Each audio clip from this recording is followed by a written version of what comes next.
Shashi Pathak ji England से। राधे राधे महाराज जी। महाराज जी, मुझसे वो सारे पाप आचरण हुए हैं जिसके लिए आप मना करते हैं, परंतु इसका एहसास मुझे आपकी शरण में आने के पश्चात हुआ। आपके पिछले 1 साल से सुन रहा हूँ, आपकी बताई बातों को अपने जीवन में उतारने की कोशिश भी कर रहा हूँ। आपके बताए हुए मार्ग पर चलने से मेरे जीवन में बहुत सुधार हुआ। महाराज जी, मेरा प्रश्न है कि मुझे हर समय एक भय बना रहता है कि मैं फिर से वही सब कामों में ना फंस जाऊं और मेरा जीवन व्यर्थ ना हो जाए। कृपया मार्गदर्शन करें महाराज जी। से ये भय अच्छा है। अगर ये डर बना रहेगा तो शायद है ना गिरो। यही डर ही डरपि हरिवंश हित जिनो भ्रमय गुण सलिल पर जिहि नामन मंगल लोक तिहु सुहरिपद भजु न विलंब कर।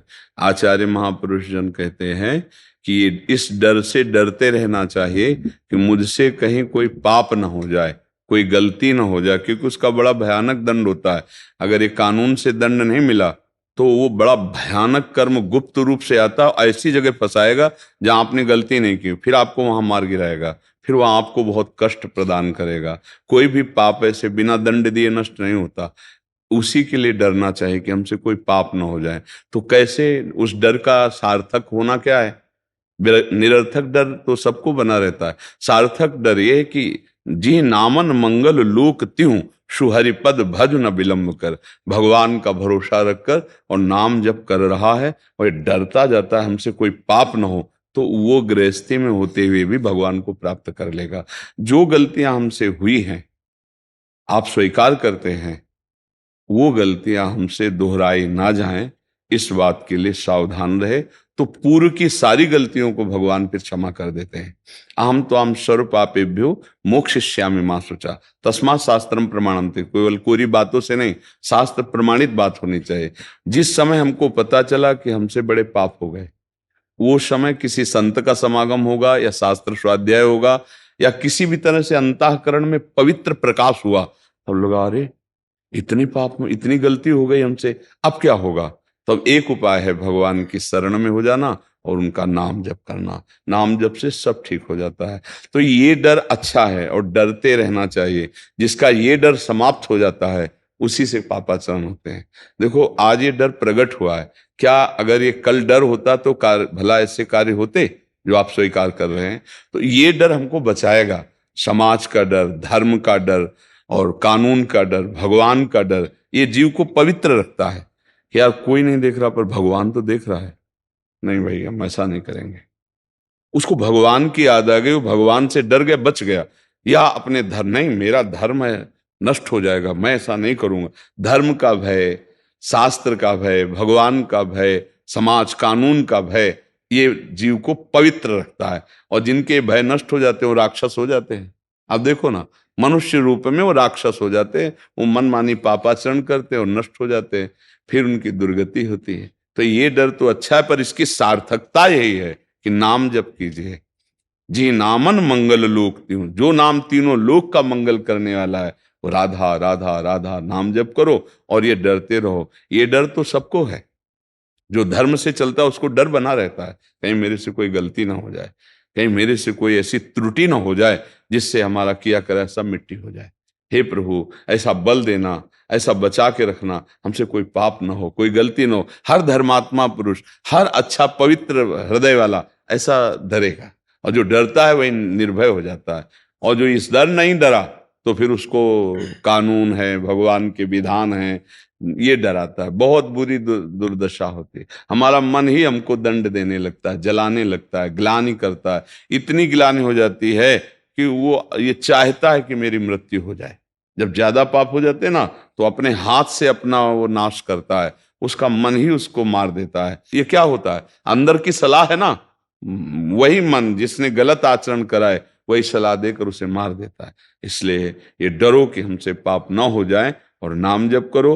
अच्छा आहार, शरीर स्वस्थ, विचार पवित्र, तो जीवन सुखी हो जाएगा। सुखी जीवन, शांतिमय जीवन, आनंदमय जीवन, दुर्गुण रहित जीवन, सुखी जीवन।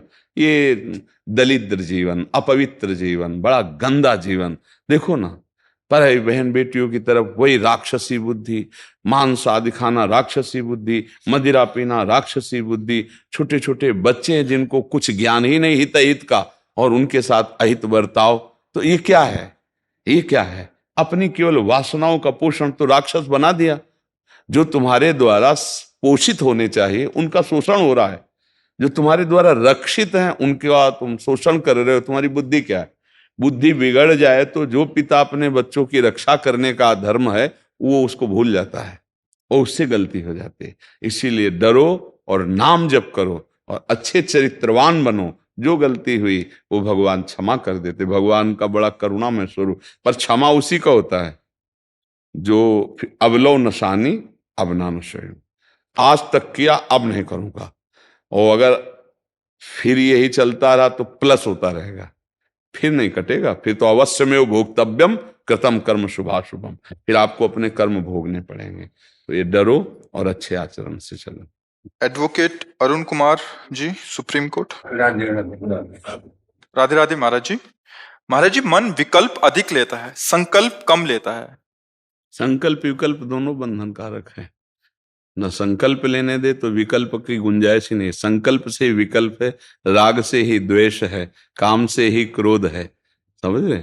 अगर संकल्प ना बने तो विकल्प की कोई गुंजाइश ही नहीं। राग ना हो तो द्वेष हो ही नहीं सकता है। तो हम संकल्प क्यों बनाएं? हम संकल्प मिटा दें, ना शुभ संकल्प ना अशुभ संकल्प, क्योंकि शुभ और अशुभ दोनों बांधने वाले हैं। जब तक कर्ता भाव रहेगा तब तक जीव को बंधन प्राप्त होता है।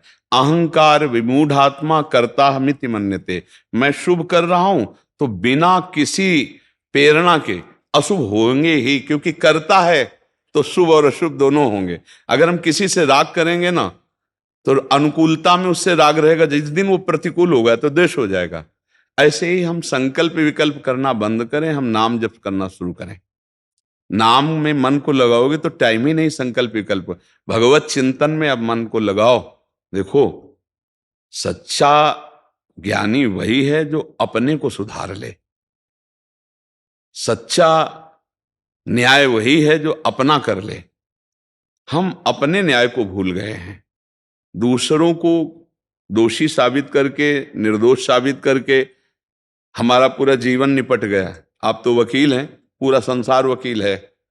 आप देख लो, अपने को बचाना और दूसरों की छोटी सी गलती को ओपन करना और उसको दंड दिलाना, ये पूरे सबका स्वभाव है।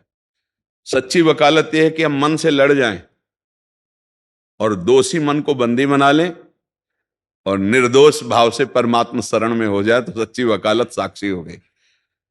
हम सच्चे न्यायाधीश तभी जब अपना न्याय कर लें। तो आज हम अपने मन को तो बहुत दुलार कर रहे हैं, अपराधी होने पर भी। आप सब देख लीजिए, क्योंकि पूरा जीवन इसी मन की पढ़ाई में गया है, इसी को पढ़ा गया है। मन को ही, हमारी साधना क्या है? मन ही बंधन और मोक्ष का कारण है। संसार में लगा हुआ मन बंधन का कारण, परमात्मा में लगा हुआ मोक्ष का कारण। तो इसी को पूरा प्रयास रहा है जीवन भर, तो इसी की पढ़ाई की है, इसी को देखा है, मन रूपी ग्रंथ को पढ़ा है। तो ये संकल्प विकल्प जब तक मन में होते रहेंगे तब तक बंधन मुक्त नहीं होंगे। और अब हमारे मानव देह का अंतिम पड़ाव चल रहा है। अब इसमें हमको ज्यादा गुंजाइश नहीं, पता नहीं कौन सी श्वास आखिरी हो, तो हमें हर श्वास केवल राधा राधा राधा रटना है। अपने पुत्र के बुलाने में नारायण निकल गया तो परम पद को प्राप्त हुआ। हम जानबूझकर किशोरी जी को राधा राधा कह के पुकारेंगे, कृष्ण जी को कृष्ण कृष्ण कह के पुकारेंगे, राम जी को राम राम कह के पुकारेंगे, तो हमारा कल्याण नहीं हो जाएगा। तो मुझे लगता है कि अब आपको प्रतिपल मन से नाम चिंतन करने का अभ्यास कीजिए। संकल्प और विकल्प दोनों छोड़ दीजिए, क्योंकि अब सुधारने का समय नहीं रह गया। अब जैसे हैं वैसे समर्पण का समय रह गया है। वैसे हर जीव के लिए यही है, क्योंकि अवस्थागत देख कर कह दें कि मृत्यु का समय नजदीक आ रहा है, लेकिन मृत्यु का कोई अवस्था से संबंध नहीं होता। वो तो गर्भ में भी, गर्भ के बाहर भी, यौवन में भी, किसी भी अवस्था में आ सकती है। तो हमारा ये जीवन व्यर्थ न जाए, इसलिए हमारे जीवन से एक ऐसा कार्य बन जाए जिससे सब पाप नष्ट हो जाए, वो है भगवान नाम। नाम संकीर्तनम यस्य सर्व पाप प्रणाशनम। समस्त पापों का नाश करने की सामर्थ्य भगवान के नाम में। अच्छा, मन लगे ना लगे, हम बोल रहे राधा राधा राधा राधा राधा राधा, इसका सीधा फल है भगवत प्राप्ति। बस अब समझ में आ जाए कि ये कलिकाल मलायतन मन कर देख विचार, श्री रघुनाथ नाम बिन नाहिन आन आधार। भगवान के नाम के सिवा कहीं कोई सब कुछ ज्ञान है, नाम अगर जप नहीं है निरंतर तो वो ज्ञान अधूरा है। परम ज्ञानी भगवान शंकर हैं, वो भी नाम जप करते रहते हैं। देखो उस प्रसंग में आता है कि जब सती जी बार बार संशय में हो जाती हैं तो कहा जाओ तुम परीक्षा लो। फिर उन क्या करने लगे भगवान शिव, अब कहा होई है सोई जो राम रचि राखा, को करि तर्क बढ़ावे शाखा। आगे देखिए, अस कही जपन लगे हरि नामा, सती गई जहां प्रभु सुख धाम। शिव जी क्या करने लगे, नाम जप करने लगे। सब समस्याओं का समाधान नाम जप है। इसलिए संकल्प विकल्प की तरफ हम देखो ही मती, अब नाम जप करो, ये सब सुधार कर देगा। अब समय नहीं है, अब समय नहीं है, अब तो बस राधा राधा आर्त भाव से जो नाम प्रिय हो आपको, हमारा तो जीवन राधा है इसलिए हम राधा ही बोलते, आपको जो नाम प्रिय हो, हमारे प्रभु के सब नाम सब सामर्थ्यशाली हैं, वो नाम बस जपना आप शुरू कर दो। क्योंकि वृद्धावस्था है, आसन प्राणायाम संयम नियम सब समय गया। अब तो बस राधा राधा, सोफा में बैठे तो राधा राधा, सैया पे हैं तो राधा राधा, शौचालय में है तो राधा राधा। नाम में कहीं कोई बाधा नहीं, मंत्रों के लिए निषेध किया गया है, समझ रहे। संकल्प विकल्प तो ये मन जब तक मरेगा नहीं तब तक संकल्प विकल्प नहीं रहेगा। मन मरने का मतलब निर्वासनिक होना, अचाह होना। मन को तब मरा हुआ माना जाता है जब अचाह हो जाए, कोई चाह नहीं। सकल कामनाहीन जे राम भगत रस लीन, जिसका मन भगवान की प्रेम भक्ति में डूब गया और उसमें कोई कामना नहीं, तो वो स्थिति नाम से आती है। खूब नाम में मन को लगाओ, नाम सच्चिदानंद में भगवान को अधीन करने वाला है, उसी से सब ठीक हो जाएगा। संकल्प विकल्प ठीक हो जाएंगे, कर्ता भाव चला जाएगा, पाप नष्ट हो जाएंगे। भगवान अजित को जीत लेने की सामर्थ्य नाम में है। कहूं कहां लगी नाम बड़ाई, राम न सके नाम गुण गाई। खूब नाम जप करो, यही जीवन का सार है। विनोद कुमार द्विवेदी जी। श्री राधे। परम पूज्य महाराज जी, सादर दंडवत प्रणाम। महाराज जी, दास संगीत ध्रुपद गायन का साधक है तथा प्रातः स्मरणीय पूज्य शोभन सरकार जी का संगीत का शिष्य है। लगभग 20-25 वर्षों तक नियमित रूप से शोभन सरकार के सानिध्य व चरणों में बैठकर उनसे संगीत का प्रसाद पाया है। जैसे कि वो समझाते थे कि संगीत की सभी शक्तियां वो प्रभाव आज भी प्रमाणित है। इस संदर्भ में उनको समझने के लिए आज के परिवेश व वातावरण में क्या साधन व साधना की जा सकती है, कृपया मार्गदर्शन देने का कृपा कर। मतलब संगीत को समझने के लिए या सरकार को समझने के लिए? ये दोनों के लिए।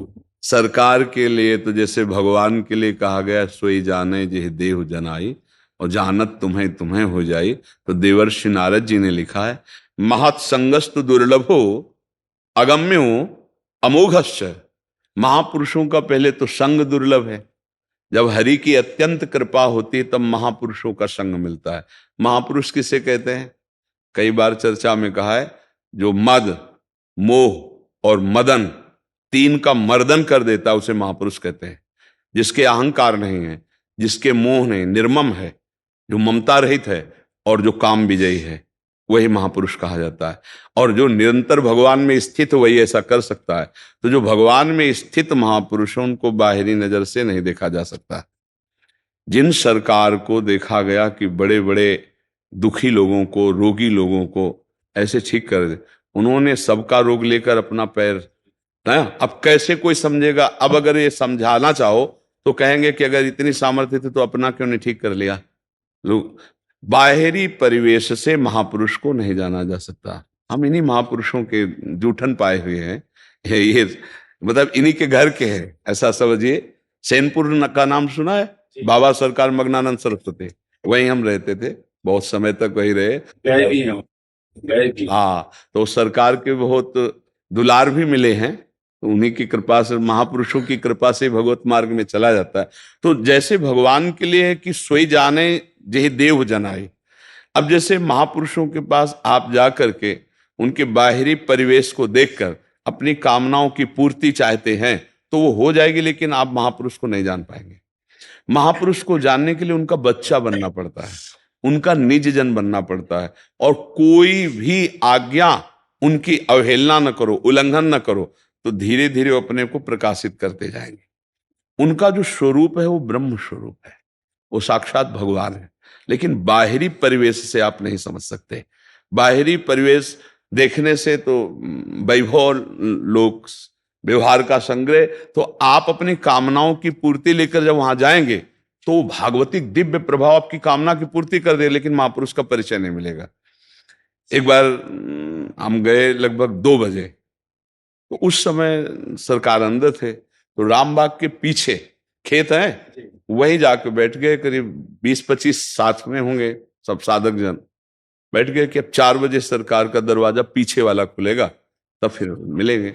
महापुरुषों की प्रतीक्षा करना चाहिए, उनको उनकी दिव्य दिनचर्या में विघ्न नहीं डालना चाहिए। तो बैठे, 10 मिनट हुआ, सरकार वहीं से, नीम का पेड़ था, वहीं कुटिया थी, तो सीढ़ी लगवाई और ऊपर से बाउंड्रीज कह रहे, मोरे भाई कैसे हो? और हम दिखा रहे सरकार का अंतर्यामी। किसने फोन किया उनको, किस लिए बताया उनको? फिर दर्शन मात्र से काम चलेगा? तुम कहा नहीं सरकार, इतने से काम नहीं चलेगा। बोले दरवाजा खुलवा रहे, अंदर आओ। रोटी का प्रसाद सरकार ले दिया और ऐसे चरणों, अंतर्यामी, भगवत स्वरूप, ब्रह्म प्राप्त महात्मा। लेकिन लाखों लोगों में कोई बिरला ऐसा होगा जो ये जान पाया हो कि महापुरुष क्या होते हैं। बाहरी व्यवहार को समझ पाने से कोई महापुरुष को नहीं जान जाता है। जो महापुरुष होता है वो महापुरुष को जान जाता है, या वो जला देते हैं सो जान जाता है, अन्यथा नहीं। और संगीत ये साधना है। संगीत में यदि सावधानी ना रही तो रजोगुण उत्पन्न होता है। गायन से एक आह्लाद होता है, संगीत एक आह्लाद प्रकट करता है। यदि उसे सतोगुण में ना बांधा गया तो रजोगुण में जाकर कामात्मक वृत्ति को बढ़ा देने वाला होता है। आप दोनों बातों को देखिएगा। अगर सात्विक में बांध लिया गया तो वही भाव बढ़ाकर रुलाना, नृत्य कराना भगवान की प्रसन्नता का हेतु बन जाता है। बड़े बड़े विक्षिप्तों को संगीत जो है आनंद से आनंदमय कर देता है। देखो ना संगीत का प्रभाव। और बड़े बड़े शांत को भी संगीत विक्षिप्त कर देता है। ध्यानस्थ ऋषि बैठे, मलय मारुत, अप्सरा, गंधर्व और संगीत, इन सब का एक साथ प्रयोग हुआ, वो अपनी स्थिति से विचलित हो गए। समाधिस्थ को विक्षिप्त कर देना और विक्षिप्त को समाधिस्थ कर देना, इतनी सामर्थ्य संगीत में है। पर संगीत का यदि रजोगुणात्मक स्वरूप आ गया तो वो आपको भोगों में फंसा देगा, श्रवणकर्ता और गायनकर्ता दोनों को, क्योंकि सम्मान और आह्लाद दोनों उसको गिरा देंगे। और यदि वो भगवान या संतों के द्वारा शासित है और वो सतोगुणी है तो वही उसको समाधि की तरफ भी ले जाएगा, भगवत भाव की तरफ ले जाएगा। कहीं करताल है, कहीं मृदंग है, कहीं वीणा है, कहीं वेणु है। इन्हीं के द्वारा बड़े बड़े महाभागवतों ने भगवान की साक्षात्कारमयी वृत्ति प्राप्त की। रात रात भर वीणा बजाकर गान करते हुए, करताल बजाते हुए, मृदंग बजाते हुए, नाम संकीर्तन करते हुए भगवान को प्राप्त हुए। तो संगीत एक दिव्य आराधना है। अगर इस आराधना में संयम और सतोगुण के द्वारा अपने चरित्र को पावन नहीं किया गया तो फिर उसका कोई महत्व नहीं रहता। चरित्र की पावनता संगीत में बहुत जरूरी है।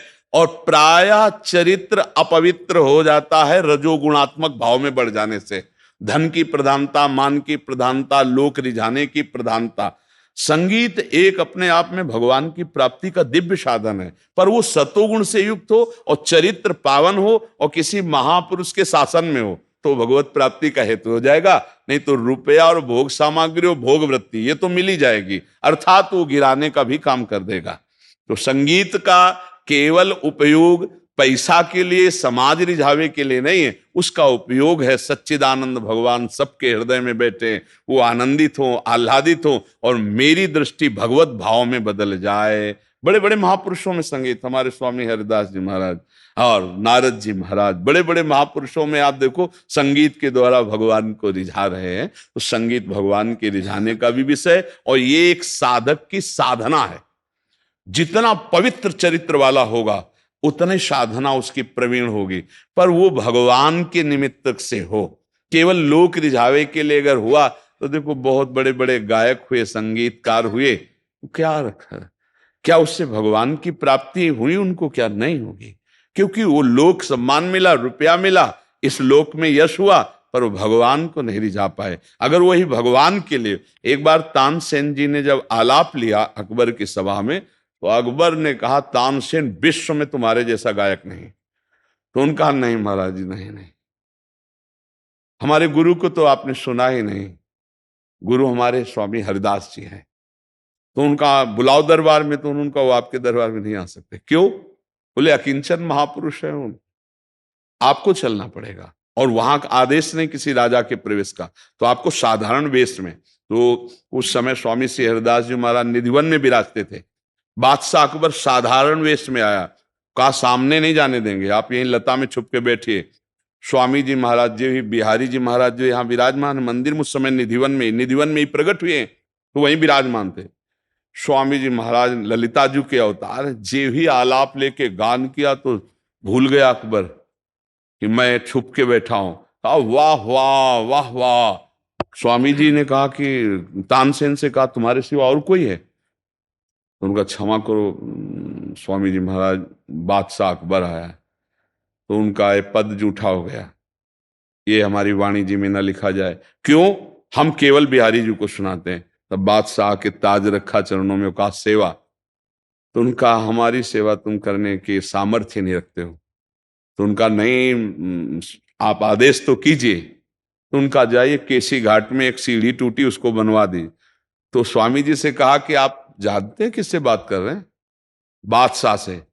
एक सीढ़ी क्या, पूरे वृंदावन। तो उनका पहले बाद में पीछे, पहले सीढ़ी को देखो। तो जब सीढ़ी को गए तो वो रत्नों से जटित सीढ़ी, क्योंकि दिव्य वृंदावन का उन्होंने, अब स्वामी जी महाराज तो आचार्य, जे ही देखा तो लौट के आए, बोले वो कोना बनवाने के हमारे सामर्थ्य नहीं है, क्योंकि वो रत्न ही नहीं है हमारे पास, वो सब दिव्य। तो ये साधना संगीत की यदि सात्विक हो, आचरण पवित्र हो और भगवान का लक्ष्य हो, तो वो भगवत प्राप्ति करा दे। और अगर रजोगुणी हो गई, संसार लक्ष्य हो गया, तो वाहवाही तो होगी, लेकिन उसको भगवत प्राप्ति नहीं होगी। वो विषय प्रेमी बन जाएगा, वो मान प्रेमी बन जाएगा, वो अर्थ प्रधान बन जाएगा, लेकिन उसकी चित्त वृत्ति आह्लाद में नहीं रहेगी, आनंद में नहीं रहेगी। और संगीत आनंद का मुख्य हेतु है। जब नाम कीर्तन होता है, संगीत बजता है, तो अपने आप हृदय नाचने का करता है। संगीत में एक आनंद की उमंग होती है। संगीत एक परमात्मा प्राप्ति का विशिष्ट साधन भी है और भ्रष्ट होने का भी है। अगर रजोगुणी है तो आह्लाद उत्पन्न होगा, रजोगुण में बदल जाएगा, और काम भाव, राग, रजोगुण राग, राग काम, और काम फिर जब व्यभिचार में उतर गया तो फिर वो जीवन दुर्गति का कारण बनता है। कोई भी हो, बहुत सावधानी से यदि संगीत किया जाए तो भगवान की प्राप्ति का भी है। कभी कभी बहुत मन उदास हो जाता है। किस बात को लेकर? ऐसे सोचते सोचते कभी कुछ ऐसे हमारे साथ कई घटनाएं हो गई हैं परिवार में। जैसे मेरा भतीजा है, चला गया। मेरा बेटा जो है बोलता नहीं है।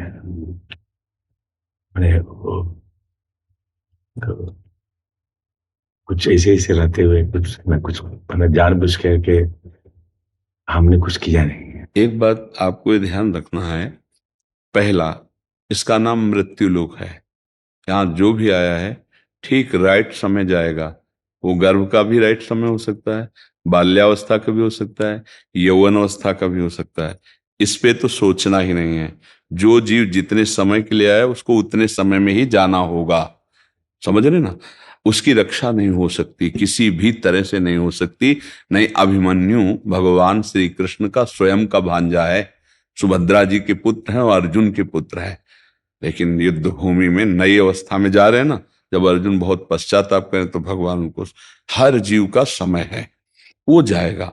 अच्छा, दूसरी बात, अब आपने कोई भी अपराध नहीं किया, मानते हैं, लेकिन क्या पूर्व में अपराध अपने द्वारा नहीं हुए? हमें पता नहीं है। जैसे हम अचानक आपसे पूछे परसों आपने दोपहर में क्या खाया था, तो इतना विस्मरण जोर से माया कराती कि परसों के लिए हमको रुकना पड़ेगा ना। इसी जन्म में आप गर्भ में रह के आपको पता है कितना कष्ट था आपको, हमको कितना कष्ट था, विस्मरण करा दिया ना माया ने।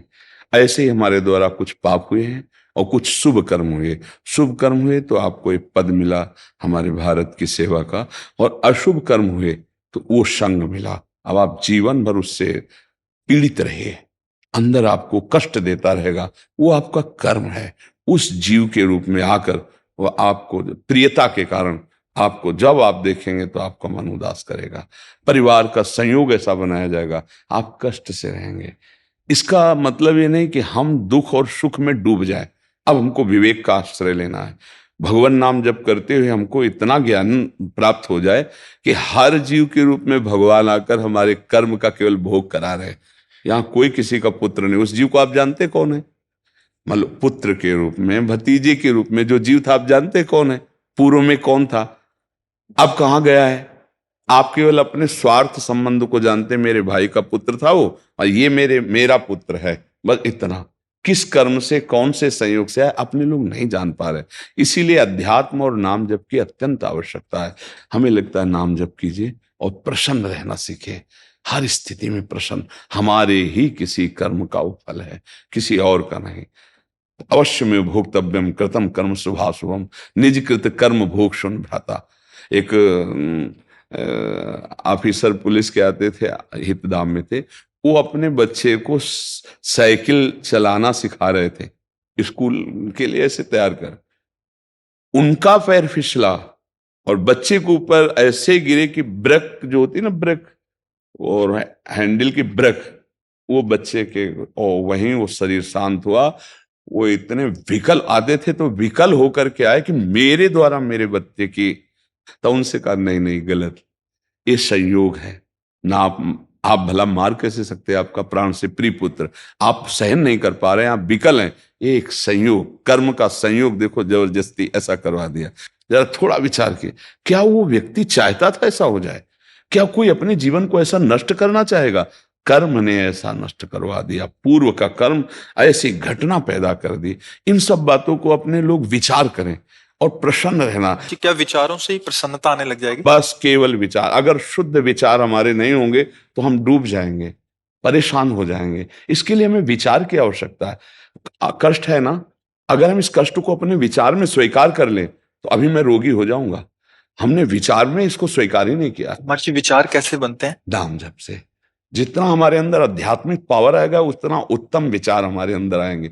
6 महीना बाणों की सैया में पड़ा हुआ ब्रह्म ज्ञान का उपदेश कर रहा भीष्म पितामह जी, संपूर्ण शांति पर्व देखो, विविध प्रकार के प्रश्न कर रहे हैं और उसका उपदेश कर रहे हैं। तो मुझे लगता है ना कि आप प्रसन्न रहना सीखें और नाम जप कीजिए। जो कुछ भी हो रहा है पूर्व के विधान के अनुसार हो रहा है और वो होके रहेगा, उसे टाला नहीं जा सकता। तो महर्षि, जैसे अभी दुख आ रहे हैं तो हो सकता है आगे सुख भी आए? हाँ बिल्कुल, बिना चाहे जैसे दुख आता है, बिना चाहे सुख आएगा। पर नाम जप के द्वारा हम सुख में फूले नहीं और दुख में भूले नहीं। ये स्थिति आ जाती है कि सुख दुख का कोई महत्व नहीं रहता, वो आनंद में आ जाता है। आनंद और सुख दुख का अंतर है। आनंद भागवतिक होता है, सुख दुख सांसारिक होता है। और सबसे हमारी तरफ से प्रार्थना है कि आप कृपा करके यहाँ पधारे हैं तो हमारी प्रार्थना सबसे रहती कि शराब मांस पराई माताओं बहनों से बेविचार की भावना रखना। अगर इस बात को त्याग दोगे और राधा राधा उच्चारण करोगे तो हमारे पास आना सार्थक हो जाएगा और आपका मनुष्य जीवन धारण करना सार्थक हो जाएगा। अब लो नशानी अब ना नशइयो, अब तक जो किया है गलती हुई प्रभु से क्षमा मांगे। अगर इसका त्याग कर दोगे और नाम जप करोगे तो जितना जीवन बचा है वो मंगल में हो जाएगा। हमारे पास आने की यही भेंट है। हम सबसे हर बैच में यही प्रार्थना करते हैं कि यदि आप स्वस्थ हो, आप सुखी हो, तो हमारा राष्ट्र सुखी है, तो हम सुखी हैं। क्योंकि हमने भिक्षान्न पाया इस समाज का, तो शिक्षा हमारा परम कर्तव्य है। आप हमें भिक्षा दिए, हम लिए, हम शिक्षा दे रहे हैं, आप इसे स्वीकार कर लो, आपको मंगल हो जाएगा। राधा राधा। लाल की जय, मेरे प्यारे बाबा की जय, जय भानु के जवाई की जय, बोलो होरी की जय। कल लाडली जी की हो रही है। आपको न्योता दे रहा है कहाँ से? आप सब ब्रज, ठीक, कृपया आप सब ब्रजवासियों के चरणों में हमारा प्रणाम। कल बाबा जैसे वो तैसो है। परसों कल लट खाएंगे तो परसों खाने पड़ेंगे, परसों मारेंगे तो खाने पड़ेंगे। सब ब्रजवासियों की जय जय ब्रज में कहावत है, ब्रज की होली हुई खेल रहे शेरनी को दूध पियो हुए जाने शेर मैया को दूध पिए वालों ना आ सके जो डट सके। बाबा मैं भैया आए हुए बड़ो एक कुछ भाव सुना कह रहे बाबा। कुछ ना बाबा, बस एक जो ब्रजवासिन की प्यारी ब्रज भाषा है, बाबे कऊ आचार्य जनन ने कही है, बोले धन्य ब्रज भाषा तो सी भाषा ना दूजी कोई, धन्य ब्रज भाषा तो सी भाषा ना दूजी कोई, तेने वाणी के विधाता को बोल वो सिखाए। जी हाँ भाई, बिल्कुल ठीक कहते हैं।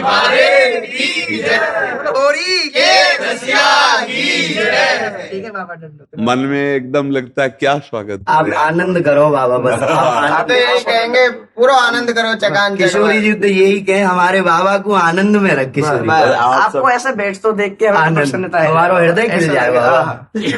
बहुत आनंद आ रहा है। बोल राधा रानी की जय, बोल ऊंची अटारी वाली की जय, बोल श्री राधे। बाबा फिर से कह रहे हैं होरी खेले तो आ जाइयो बरसाने नंद के लाला की जय। श्री हरिवंश। श्री जी बाबा के पास मथुरा से रमाकांत गोस्वामी श्री जी बाबा का बेटा। अच्छा, तो हैदराबाद से आए हो, 6 महीना से एक बार बड़े आपके दर्शन करने के लिए बड़े मैं ही आया हूँ 12 तारीख को। अच्छा आप, अच्छा पुस्तक वेट करी ब्रिज विकास। हाँ आप ध्यान आ गए। हाँ ठीक है, धन्यवाद। महाराज जी को एक पटका हम तो दर्शन करके आनंद ले रहे हैं, हम नियमित श्रोता हैं। हम आपको सही बताएं, आप दवाई की दर्शन, तरह ले रहे हैं। हम आपको सही बताएं, आप दर्शन देने आते हो। आप जो सुन रहे हो, ये हमारी वाणी का सौभाग्य है कि आप सुन रहे हो। अपनी कथा में दे रहे हैं महाराज जी आपके दृष्टांत। ठाकुर जी हमें देख रहे हैं, एक पीपल के पेड़ के नीचे बैठे साधु, एक बट के वृक्ष के नीचे बैठे। आपकी कथा हम आपके दृष्टांत कथा में कह रहे हैं और हमें बहुत आनंद आ रहा हो। कथा करते करते आंसू आ जाए आपके दृष्टांत। जी जी जी जी, ये सब आप ब्रजवासियों की भगवत स्वरूप की आशीष है। जो मूकम करोति वाचालम, सनातन धर्म की ऐसी सेवा कभी ना हुई। बहुत बड़ी सेवा कर रहे हैं आप। प्रभु करवाना चाहते हैं, तिनके की सामर्थ्य नहीं है कि वो चोटी पर उड़ के बैठ जाए, लेकिन वायु की संगति से तिनका वहां पहुंच सकता है। तो एक कृपा अनुग्रह रूपी वायु, आप सब ब्रजवासियों के अन्न के टुकड़े का प्रताप, वो सबका मंगल कर रहा है। बहुत सारे प्रश्न है मन में, लेकिन कौन से कहें, कहाँ जाएं, कौन से बात करें। तो आपकी कथा सुन के ही हजारन प्रश्नों के जवाब तो आपकी कथा से ही मिल जाए हमें। जी बहुत आनंद आवे। महाराज जी, जो बच्चे भीख मांग रहे हैं उनको लेके शिक्षा से जोड़ने के प्रयास में हूँ। दिल्ली एनसीआर से मैं मिशन पर काम शुरुआत कर। बिल्कुल बिल्कुल, बस श्री जी की। हाँ बिल्कुल, ऐसा संतजन ही ऐसे प्रयास करते हैं जिससे जगत मंगल हो, निस्वार्थ भावना हो और सबके पोषण की भावना हो। किसी भी तरह से हमारी कोई भी इंद्री किसी का शोषण करने की इच्छा न रखे तो वही भगवत प्राप्ति करा देगी। जो कार्य किया जाए, प्रकृति जनित कार्य दिखाई दे रहा है पर उसमें स्वसुख वांछा ना हो, किसी इंद्री के द्वारा किसी भी का भी शोषण की वृत्ति ना हो, तो वही उसे भगवत प्राप्ति करा देगी। वो पर हित की भावना से किया हुआ परम धर्म जीव को निष्कामता, उज्ज्वलता, हृदय की निर्मलता की तरफ ले जाता है। और स्वसुख वांछा से किया हुआ बड़ा सा धार्मिक कर्म वो हृदय को मलिन और वासना युक्त बना देता है। ये आंतरिक सूक्ष्म विषय है। बहुत छोटा कर्म दिखाई दे रहा है लेकिन वो निष्काम है, वो महान बना देगा। और बहुत महान कर्म दिखाई दे रहा है लेकिन अंदर वासनात्मक कोई भी, चाहे वो किसी भी तरह की हो, स्वसुख वांछा है, वो उसको उज्जवल प्रेम की तरफ नहीं ले जाने देगी, वो उसको गिराती चली जाएगी। इसीलिए निर्मलता निष्कामता में है। तो अगर हम कहीं कुछ भी सेवा करें तो उसमें परमात्मा भावना कर ले उस जीव। जैसे बच्चे हैं तो भगवान मुझे इस रूप में सेवा दे रहे हैं, अब हम अपने भगवान के साथ कैसा बर्ताव करेंगे? शोषण वृत्ति ना आने पावे, पोषण वृत्ति रहे तो जगत का हर कार्य परहित सरिस धर्म नहीं भाई, इससे बड़ा कोई धर्म नहीं। बस ध्यान रखे उसमें कहीं अपना नाम, अपनी कीर्ति, अपना किसी तरह का वासनात्मक छुपाव ना हो तो बहुत आनंद की प्राप्ति हर कर्म करवा दे। क्योंकि भगवान की रची हुई सृष्टि है और इसमें जो हमें स्वांग मिले ईमानदारी से कर ले तो उसका फल होगा, दोबारा स्वांग ही नहीं मिलेगा, मतलब जीवन मुक्त हो जाएगा, आवागमन से मुक्त हो जाएगा। हाँ महाराज जी, आपकी जीवन धन्य हो गया आज आपका दर्शन करके। बस ये जीवन इसी तरीके से, जैसे आपकी मुख चरणों से सुना हुआ है कि अब अपने जीवन में राधा राधा नाम करना है, कोशिश तो पूरी करते हैं और अभी भी चलने की कोशिश कर ही रहे हैं। आगे कहीं ये पांच चोर फिर दबा ना दें, इसके लिए फल करूं सदा तिनके रखवारी, जिम बालक राखे महतारी। बालक निश्चिंत रहता, माँ को चिंता रहती, बालक कहीं कोई ऐसा कार्य न कर बैठे जिससे उसकी हानि हो जाए। ऐसे हमारे प्रभु अपने भक्त की रक्षा करते हैं। आप इससे निश्चिंत रहिए, निर्भय रहिए, भरोसा रखिए। सर्वलोक महेश्वर सर्वत्र है, तो आप जहां हैं वहां भी हैं। सर्वलोक महेश्वर भगवान सर्वशक्तिशाली सबके हैं, तो आपके भी हैं। सब में हैं तो आप में भी है, सब समय में है तो इस समय भी है, और वो बड़े कृपालु हैं। आप भय न करें कि कहीं काम क्रोध लोभ मोह मद मत्सर आपको परास्त कर देंगे। नहीं, जब भक्त कभी गिरता भी है तो भगवान उसको गोद में ले लेते हैं। नामे भक्ता प्रणश्यति, मेरे भक्त का नाश नहीं हो सकता, इसलिए आप चिंता न करें। राधा राधा और अपने कर्तव्य का पालन करें, राष्ट्र सेवा में अपने को पूर्ण रूप से ईमानदारी से, और वही आपका बहुत बड़ा पूजन हो जाएगा। नाम जप करते हुए राष्ट्र सेवा में, ये बहुत बड़ा पूजन। आप यही पल हमें क्या कहते हैं आगे चलने की।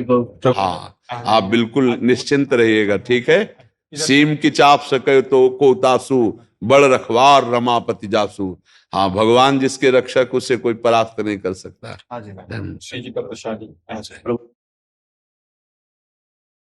रीना दुबे जी, अभिषेक दुबे जी। जय श्री हरिवंश। पूज्य महाराज जी, आपके चरणों में कोटि कोटि प्रणाम।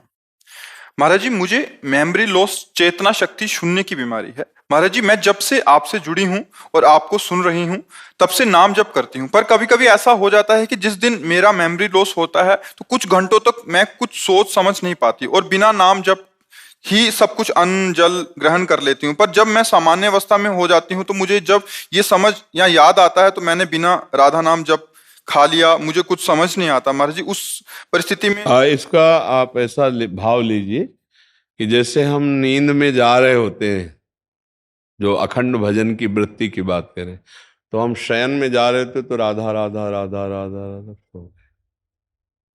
अब जब जगे तो जो हम सोने के समय रट रहे थे वही जगने के समय चेतना जागृत होते ही निकल पड़ा, राधा राधा राधा। वैसे हर एक आदमी अनुभव कर सकता है। ऐसे ही हमने मूर्छा के समय भी देखा, जब हमारे डायलिसिस के लिए ऑपरेशन हुआ, ये उदर वाला, फिर छाती का यहाँ ऑपरेशन, फिर हाथ का, तो यहाँ वाले में हमें बेहोश किया गया। तो हमें जब बेहोश करने को था तो हमने उनसे कहा था कि आप बेहोश करने के कुछ मिनट पहले हमें सूचित कर दीजिए कि मैं आपको बेहोश कर रहा हूँ। तो उन्होंने बताया कि बाबा अब हम इंजेक्शन लगाने वाले हैं। तो हम, जो हमारा चिंतन था, मानो मृत्यु का समय, हम ऐसे गाढ़ चिंतन किया, तो जो हम पद शुरू किए थे, तो जब हमारी मूर्छा भंग हुई तो अगली लाइन वही चल रही थी। शयन के समय, मूर्छा के समय, तो वही आप मूर्छा जैसा समझ लीजिए इसको। तो जिस समय आप राधा राधा चेतना में बोलकर आपकी चेतना शक्ति, स्मृति शक्ति लुप्त हुई, फिर जब जागृत हुई तो फिर राधा राधा आप बोल रहे हैं कि मुझे ग्लानि होती, तो वो पूरा समय आपका भजन ही माना जाएगा। अगर उस स्थिति में प्राण चले जाते हैं तो आपको भगवत प्राप्ति होगी, क्योंकि मूर्छा के पहले आपने राधा बोला था। मूर्छा अवस्था में आप असमर्थ हैं, ना सत बोल सकते ना असत, ना सत्क्रिया ना असत क्रिया, तो अब आपका राधा ही माना जाएगा वो प्रारंभ का, और उसी से भगवत प्राप्ति हो जाती है। जैसे कोई सुबह बोला राधा और बेहोश हो गया, अस्पताल में भर्ती हो गया, और उसे होश ही नहीं आया, समाप्त हो गया शाम तक, उसे भगवत प्राप्ति होगी, क्योंकि अंतिम उसकी चेतना में पहली बार राधा जो निकला फिर मूर्छित हो गया, तो उसका वही माना जाएगा अंतिम समय स्मरण, और उसी से भगवत प्राप्ति हो जाएगी। आप सोच पा रहे जी। मुरली वाले हौसला जी। राधे राधे महाराज जी।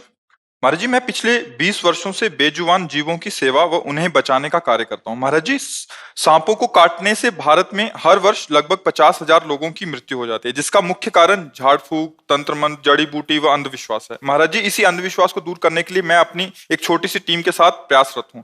महाराज जी, इसी कार्य को करते करते मुझे भगवान की भक्ति में मन एकाग्र नहीं मैं कर पाता। महाराज जी, पर इसमें सबसे बड़ी धन्यवाद की बात यह है कि आप मनुष्य और बेजुबान प्राणी दोनों की रक्षा करते हैं। आप अपने जान को संकट में डाल करके जो विष वाले सांप हैं उनको आप सुरक्षित पकड़ते हैं और बिना किसी पैसे के।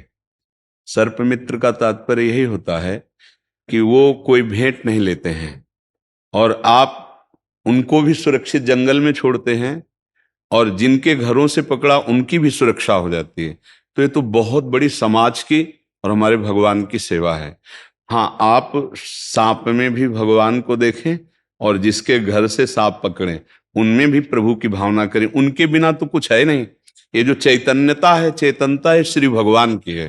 कई बार हमने एकांतिक और सत्संग में बताया कि यंत्रों के प्रभाव से बिजली का प्रभाव बदलता नजर आता है। हीटर है, फ्रिज है, इनमें गर्म ठंडा है, हाइलोजन है, प्रकाश है, विविध प्रकार के यंत्रों करणों के कारण बिजली का प्रभाव अलग अलग, पर बिजली एक ही होती है। ऐसे ही सर्प है, मनुष्य है या अन्य योनियां हैं, चराचर जगत है, सब में एक ही भागवतिक शक्ति है। तो सबसे बड़ी धन्यवाद की बात आप में यह है कि आप बिना किसी से अर्थ लिए आप उन बेजुबानों की रक्षा करते हैं। उन घरों में जो भय उपस्थित हो चुका है, यदि आप उनकी रक्षा न करें तो उनको मार डालेंगे, और यदि उनसे चूक हो जाए तो वो उनको डस के मार डालेंगे। तो दोनों प्रकार के मनुष्यों को भी और पशु पक्षियों की भी आप जो रक्षा करते हैं, ये बहुत बड़ा आपका परम धर्म है। बस इसे भाव बदल दीजिए, ये भगवान का कर लीजिए, तो आपका इसी से भगवत प्राप्ति का योग बन जाएगा। जैसे आज आप यहाँ वृंदावन धाम में यहाँ बैठे हैं, इसी योग का फल है। कहीं ना कहीं कोई न कोई परोपकार, कोई न कोई भजन, कोई न कोई पुण्य, सबका ऐसा बना है। भगवान की कृपा हुई कि आप यहां बैठे हैं। पुण्य पुंज बिन मिले ही न संता, वो स्वामी तुलसीदास जी कहते हैं। इसमें हमारे कुछ सुकृत काम किए और दूसरी हरि कृपा। अब मोहि भा भरोसा हनुमंता, बिनु हरि कृपा मिले नहीं संता।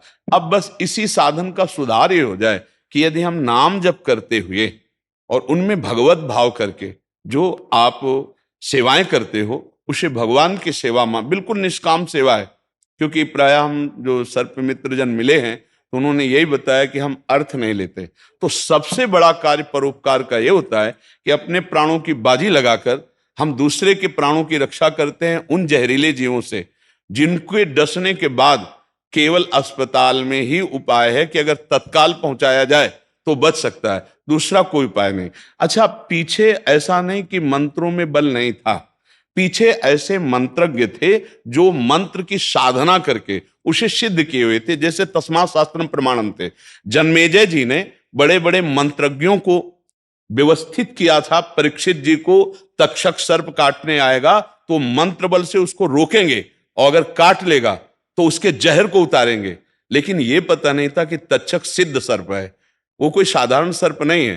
तो ऐसी गति से आया कि किसी का वहां प्रवेश ही नहीं दिखाई दिया कि कब गया। वो पुष्प में लाल रंग का एक दाने के रूप में तक्षक बैठा था, गेहुआ रंग जैसे, एकदम लाल रंग से। और वो जब वहां गया तो अपने रूप में हुआ और काटा, अंतर ध्यान हो गया और काटते ही वो भस्म हो गए, भस्म हो गए। जहर चढ़ने की बात नहीं थी क्योंकि सिद्ध सर्पों में तक्षक है। तो वहां आता है मंत्रज्ञ महापुरुषों का कि एक कश्यप नाम के ऋषि थे, तो जो यज्ञ हुई तो उसमें अपराध साबित होना चाहिए। आप समझना उस प्रसंग को कि जैसे तक्षक को साफ हुआ श्रृंगी ऋषि का कि आज के 7वें दिन तक्षक जाकर परीक्षित को काटेगा, तो साप से प्रेरित होकर उनको काटना पड़ेगा, इसमें उनका कोई अपराध नहीं। फिर जन्मेजय जी ने सर्पेष्टि यज्ञ की, तो बिना अपराध के दंड कैसे दे सकते हो? परीक्षित के बाद वही राजा थे, तो उसमें तक्षक का अपराध साबित हुआ।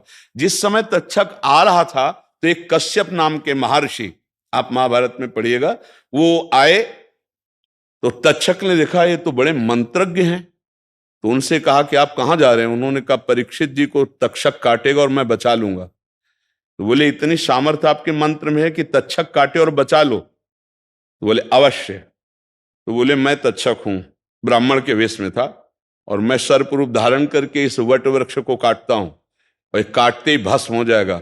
अगर आप इसे पुनः हरा भरा कर दे तो मैं जान लूंगा आप परीक्षित को जिला सकते हैं। तो जीव ही दशा पूरा आग लग गई क्योंकि अति तीक्ष्ण विष। इसके बाद उन्होंने कश्यप जी ने मंत्र उच्चारण किया तो जैसा वृक्ष था उससे भी जैसे बसंत ऋतु में नवीन कोपले आ गए। कश्यप ने कहा हमारे मंत्र बल को देखा? तो उनका आपको प्रणाम करते हैं कि आप ऐसा कर सकते हैं, पर ऋषि के सांप को तोड़ना आपका कर्तव्य नहीं, और मैं सांप से प्रेरित होकर डसूंगा। और आप बचाना चाहते हैं तो क्या चाहते हैं? तो उनका मैं धन के लिए जा रहा हूं। तो बोले वो तो हमारे पास बहुत है, यक्षलोक के समस्त संपत्तियां नागलोक में भी विराजमान है। तो उन्होंने संपत्ति देकर उनको वापस कर दिया। ये जब बात सुनी जन्मेजय जी ने तो कहा मैं तक्षक को दंड दूंगा। मेरे पिता को सांप से प्रेरित होकर काटने आना उनका कर्तव्य था, लेकिन उन्होंने वापस क्यों किया कश्यप ऋषि को? अब मैं ऋषियों के द्वारा ही दंड दिलाऊंगा। तो एक सर्पेष्टि यज्ञ हुई थी, आपने कभी सुना है? सर्पेष्टि यज्ञ हुई थी, उसमें बहुत से सर्पों का नाश किया गया था, मंत्र बल से आकर्षित करके स्वाहा। तो वो जिस नाम उच्चारण किया जाएगा सर्प का, वो उसी समय आकर अग्नि में गिरेगा, भस्म हो जाएगा। बहुत से सर्पों का जब नाश हुआ तो जन्मेजय जी ने पूछा मेरे पिता का काटने वाला तो आया ही नहीं। तो उनका वो नहीं आ सकता। बोले क्यों? बोले वो देवराज इंद्र के सिंहासन के पावे में छुपा हुआ, क्योंकि देवराज इंद्र उसके मित्र हैं। तो उनका ऐसा मंत्र नहीं कि मैं देवराज इंद्र सहित सिंहासन सहित तक्षक आ जाए। बोले आदेश कीजिए, संकल्प में तो बहुत बड़ी सामर्थ्य है। अब वो सामर्थ्यवान ऋषि जे ही मंत्र उच्चारण किया तो देवराज इंद्र कूद पड़े सिंहासन से, और सिंहासन सहित तक्षक चीखता हुआ आकाश में आया। सो वासुकी नाग की बहन के लड़के थे आस्तिक ऋषि, वो तत्काल वहां उपस्थित हुए, उनको इसीलिए भेजा ही गया था। उन्होंने कहा तिष्ठ। अब ब्रह्म ऋषियों का तप बल वहीं आकाश में रुक गए, और जन्मेजय जी से कहा भिक्षा मांगता हूं मैं। और यज्ञ में कोई ऋषि भिक्षा मांगे तो पूर्णता तभी मानी जाती है जब उसकी भिक्षा पूर्ण कर दे। जैसे वामन भगवान बलि की यज्ञ में भिक्षा के लिए गए थे, यज्ञ समाप्त हुई, तक्षक सुरक्षित बच गया। तो मंत्रों में बल था, है इसलिए नहीं कह रहे। आहार नहीं शुद्ध है, संयम नहीं शुद्ध है, स्वार्थ बुद्धि, तो मंत्र वो सिद्ध नहीं है। अब एक ढकोसला करके किसी तीक्ष्ण विषधारी के विष को उतारने का अगर हम स्वांग करें और वो जब न ठीक हो पावे और तब हम उसको बोले अस्पताल ले जाओ, ये तो वो धोखा होगा। मुझे लगता है आजकल होंगे, हमारी नजर में नहीं है, मंत्रज्ञ ऐसे मिलना बहुत कठिन है जो मंत्र के द्वारा सर्प विष से रहित कर सके। उनको अस्पताल ले जाना चाहिए, ऐसे आपको भी सलाह देनी चाहिए। हाँ देरान, तो आपका तो बहुत बड़ा उत्तम कार्य है, बस नाम जप करते रहिए और सब में हर जीव में भगवत भावना कीजिए, तो यही आपकी भगवत प्राप्ति का हेतु हो जाएगा। है बहुत खतरनाक सेवा आपकी। अब जैसे कुआं में पड़ा है जल में, अब वहां घुस करके आपको जाना होगा और निकालना होगा, और वो कोई ऐसा वैसा पशु थोड़ी, अगर वो हाथ शायद हो सकता है एक दो बार चूक भी हुई हो, आपको हुई है? हाँ, बड़ा खतरे का खेल है।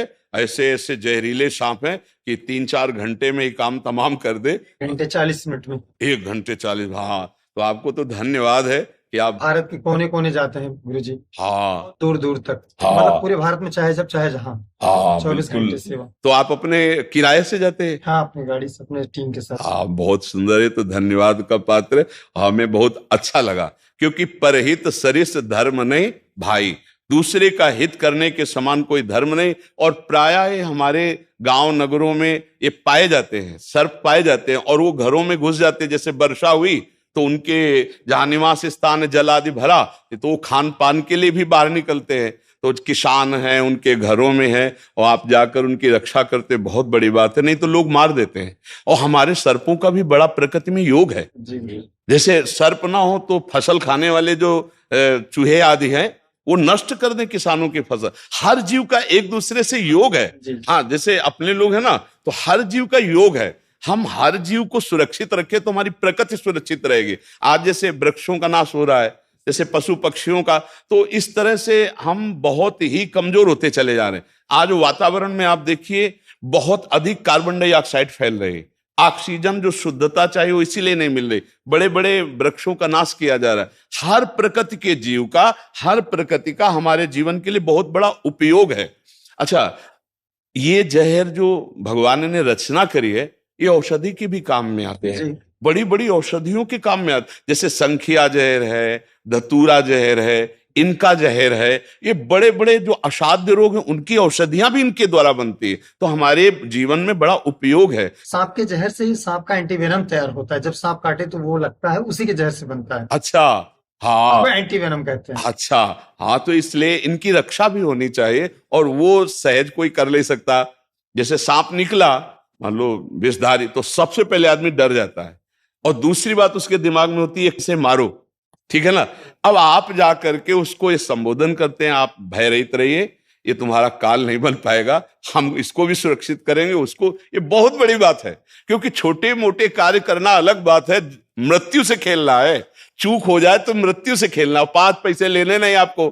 तो ये बहुत बड़ा धन्यवाद है आपको कि आप हमारे समाज की ऐसे कोई भावना स्वार्थ की न रख करके स्वार्थ रहित आप सेवा करते हैं। भगवान आपका मंगल करे और कभी संकट में न फंसे और खूब नाम जप करे और इसी से भगवत प्राप्ति हो जाएगी। हमारी बात को पकड़ लेना।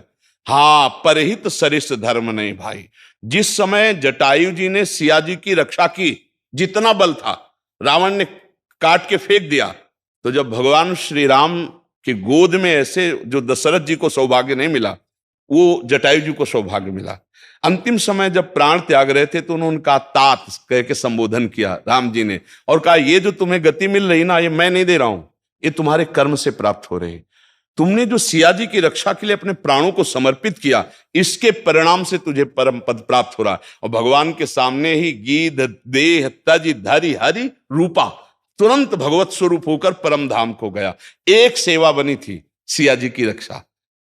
आप लाखों ऐसी सेवाएं कर रहे हैं जिससे उस जीव की भी रक्षा और उस परिवार की रक्षा। तो बस इसका उद्देश्य आपका स्वार्थ ना होने के कारण हम कह रहे हैं भगवत प्राप्ति का हेतु है। नाम जप करते रहिए और इसको खूब सेवा करते रहिए, सावधानी पूर्वक करते रहिए। आपका भी मंगल हो, हमारे समाज का मंगल हो और उनका भी मंगल हो जिनके द्वारा भगवान शिव अपना श्रृंगार करते हैं। ये आप समझो है, ब्याल यज्ञोपवीतम, ब्याल की सर्प का ही वो ऐसे हार धारण करते, जटाएं भी सर्प से बांधते हैं, और आज हम टीके भी सर्प के फण पे हैं। भगवान शेष जी अपने फण पे समस्त ब्रह्मांडों को धारण किए, और हमारे भगवान भी शयन करते हैं तो उन्हीं के ऊपर शयन करते हैं। बहुत बड़ा योगदान है, शुरू से ऊपर तक देखो है ले। तो आप उन्हीं भगवान की सेवा में हैं। भगवान अनंत शेष जी के सब परिवार हैं। कद्रु जी और भगवान कश्यप जी से इनका जन्म हुआ है सर्पों का, तो ये सब परिवार ही हैं। तो आप जैसे सर्पों की सेवा करते तो भगवान अनंत की सेवा हो रही। शेष भगवान जो भगवान की सैया पे हैं, जब भगवान अवतार लेते हैं तो लक्ष्मण के रूप में राम अवतार में, कृष्ण अवतार में बलराम जी के रूप में, वही शेष जी हैं। तो ये बहुत बड़ा भागवतिक कार्य है, कोई साधारण कार्य नहीं है। हाँ, अगर आप पैसे लेते होते तो फिर हम बात दूसरी करते। पैसे ना लेकर परहित की भावना से तो बहुत बड़ा कार्य है। नाम जब जरूर करते रहिएगा। और इससे क्या है कि जो पाखंड भी चल रहा है ना, तो उसका नाश होगा, उसका नाश होता है। जिससे वो करने के लिए बहुत दूर तक जाता है। हाँ, तो उसमें आपका विरोध भी हो सकता है, आपकी हानि के लिए भी चेष्टा हो सकती है, क्योंकि लाखों रुपया इससे कमाई होती है। जिसको सर्प काटा वो गए नीम का लच्छा लेकर छूछा ऐसे नहीं, और जब नहीं बना तब उसे अस्पताल भेजते, तब तक तो जहर चढ़ गया जाता है। अच्छा, जो पनिहा आदि सांप होते हैं उनमें जहर नहीं होता। अच्छा, वो काट लिए कुछ नहीं और उसके बाद झाड़ दिए और बोले ठीक हो गया, वो भी कहेगा हम ठीक हो गए, और वो भी कहेगा ठीक हो गया। तो बात और वो कहेगा कि पक्का सर्प काटा है, पक्का काटने वाला जिसके वो भी कहेगा, ठीक करने वाला भी कहेगा। तो इससे हजारों लोग प्रमाणित हो जाते कि इन्होंने ठीक कर दिया। कोबरा काटे फिर ठीक हो तो बात आवे है कि नहीं। तो इसलिए हाँ, यही बात सबको समझा ली है कि वो केवल अस्पताल में ही तत्काल जाए, और डॉक्टरी जो आजकल विधान है बहुत परफेक्ट है, उसके द्वारा बचाया जा सकता है। होंगे कोई हमारी नजर में तो नहीं है ऐसे मंत्रवेत्ता कि जैसे मंत्र के द्वारा सर्प विष का नाश कर दे, ऐसे आए उसमें समय लगता है, इसके काटने पे समय रहता ही नहीं रहता है। हाँ, नहीं, ऐसे मंत्रवेत्ता है भी नहीं, क्योंकि वो मंत्रवेत्ता निष्काम होते थे और वो संयमी होते थे, वो सदाचारी होते थे, उनका खान पान पक्का। और ऐसे मंत्रवेत्ता उसके घर में पानी भी नहीं पिएंगे जिसका मंत्र से विष उतारने की। अब आजकल स्वार्थ के बिना कोई राधे राधे भी नहीं करता है सामने से, तो फिर कैसे होगा। ये तो बड़ा कृपा है आप लोगों के ऊपर कि आप ऐसा समाज सेवा का भाव लेकर के कर रहे। तो आप धन्यवाद, नाम जप कीजिए और स्वस्थ रहिए और हमारी समाज की सेवा कीजिए। जी।